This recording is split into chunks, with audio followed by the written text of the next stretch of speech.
So, meron ako nabili dito na mochi, pistachio mochi na tinapay. So, titikman natin.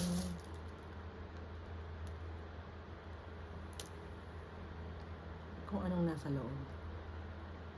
Ang tigas talaga niya. Legit siya. $10 lang ito. Ayun, walang laman.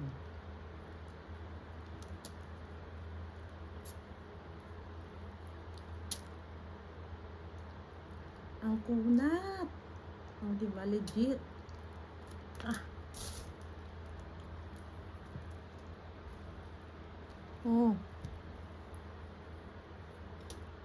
Sarap. Ang kunat.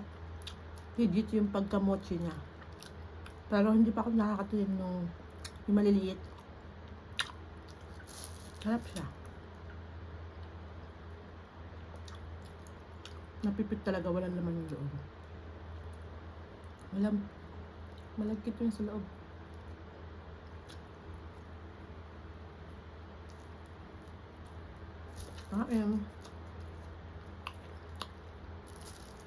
So, tatapusin ko muna to. Enjoy ko muna.